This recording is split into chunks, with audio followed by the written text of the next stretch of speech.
Hello mga loves! Kumusta po kayo?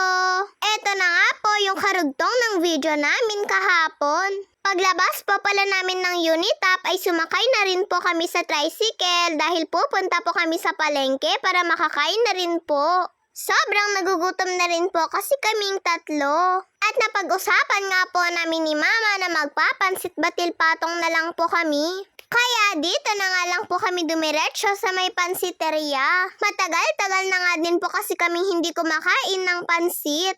Maski nga po si Kuya ay gusto nga din daw po niya ng pansit. Kaya dito na rin po kami dinala ni Mama. Wala na rin po kasing ibang alam si Mama na pansitan dito sa plaza. Kaya dito na lang po kami magpapansit. Habang naghihintay po pala kami na dumating yung order namin ay kinain na po muna namin ni Kuya yung biskwit na binili po namin sa Unitap. Matagal nga rin po kasing dumating yung order namin na pansit. Nagugutom na nga po kaming dalawa ni Kuya. Mabuti na lang po talaga at bumili po ako ng biskwit. After 35 minutes po siguro mga kalabs ay dumating na nga din po yung order namin. Medyo matagal nga din po kaming naghintay. Worth 90 pesos lang po pala itong in-order sa akin ni Mama. Dahil alam naman po niyang hindi ko po lahat ito mauubos. At tig 100 pesos naman po ang order niya sa kanilang dalawa ni Kuya. Masarap nga din po yung pansit nila dito, mga kalabs. Sa sobrang gutom nga po namin ni Kuya ay sumubo na rin po kami kaagad. Yung pansit batil patong po nila dito ay halos magkaiba nga po ng toppings yung nilalagay nila.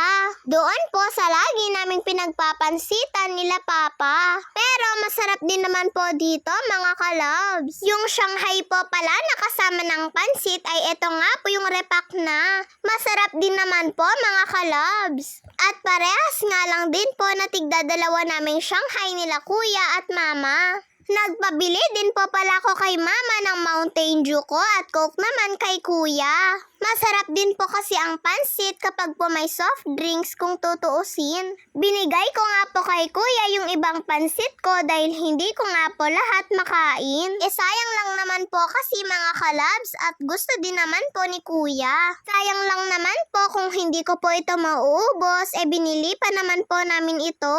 Sa totoo lang kapag po nagpapansit kami ay hindi ko naman po nauubos lahat yung isang order. Kaya minsan kapag hindi ko po nauubos ay tine-take out na lang po namin. Nung maubos ko na nga din po yung pansit sa plato ko ay isusunod ko naman po itong sabaw. Masarap nga po ang sabaw ng pansit kapag po mainit. Lalo na po kung masarap ang pagkatimpla nito.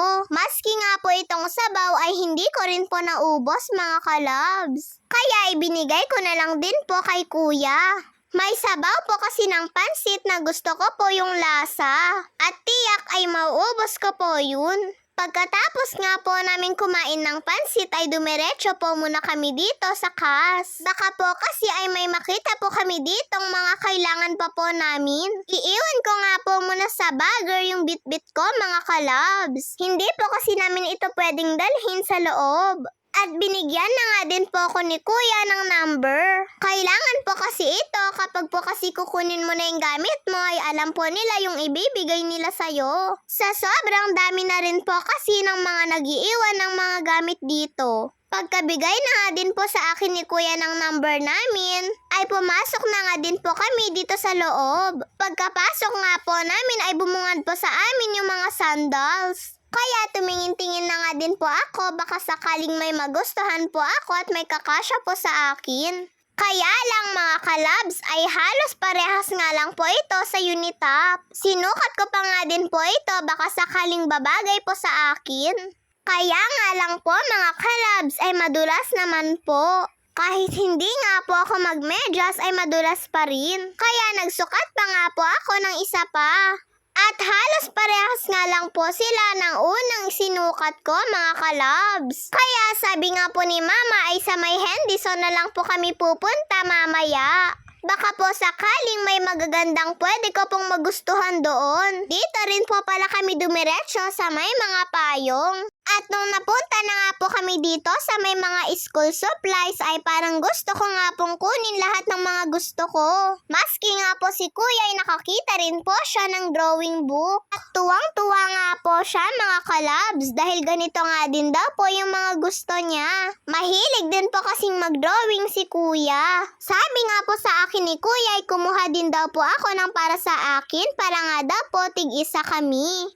Kaya pumili na nga din po ako ng para sa akin. Pero halos lahat po pala ay pare-parehas lang po. Kaya kumuha na nga rin po ako ng para sa akin. Lumipat naman nga po ako dito sa may mga correction tape. Napakadami nga pong pwedeng pagpilian. At halos hindi nga po ako makapili ng gusto ko dahil lahat ay magaganda. Matagal nga din po ako nakapag-decide kung ano po yung kukunin ko mga kalabs. Pinahawak ko na nga lang po muna kay mama yung mga hawak ko para makapili po ako ng maayos. Inisa-isa ko nga po itong mga nakasabit baka sakaling may makita po akong mas maganda pa. Kaya lang ay halos pare-parehas lang din naman po. At kulay pink na nga lang din po yung kinuha ko mga kalabs. At yung pink na may picture na teddy bear na nga lang po yung pinili ko mga kalabs. May mga kasama din po kasi itong ballpen at isa pang correction tape na maliit. Napakadami ko nga pong nakikita at napapansin mga kalabs. Eto po kasi ang hirap kapag po nakakakita ako ng mga school supplies. Parang ayaw ko na nga pong umalis sa kinalalagyan ko. At parang gusto ko nga din pong kunin lahat ng mga gusto ko.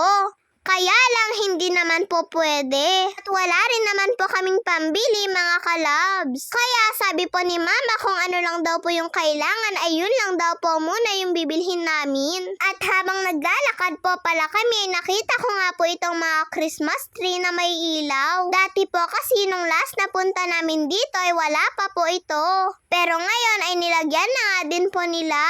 Pero ito pong pusang malaki na ito ay nandito pa rin po mga kalabs. At dumiretso na nga lang din po kami sa cashier para po makapagbayad na. Nabili na nga lang din po namin lahat nila kuya yung mga kailangan namin. At pagkalabas nga po namin ng cash mga kalabs, sabi nga po ni kuya kay mama mga kalabs ay parang gusto niya daw pong magtusok-tusok. Kaya tinanong nga po ni mama si kuya kung hindi pa nga daw po siya busog. At ang sagot naman po ni kuya ay hindi pa, para daw po kasing gusto niya ito. Sabi pa nga po ni kuya kay mama ay first time lang daw po kasi niyang makapagtusok-tusok ng ganito. Kaya pinagbigyan na lang din po siya ni mama. Hindi na nga din po kami kumuha ni mama dahil busog na rin naman po kaming dalawa. At habang naghihintay nga po kay kuya ay umupo po muna ako dito. Sa sobrang excited ko nga po ay binuksan ko na rin po yung ibang binili namin. Yun lang po mga kalabs. Maraming salamat po sa panonood ninyo. Mag-ingat po kayo palagi. God bless to all. Bye-bye po.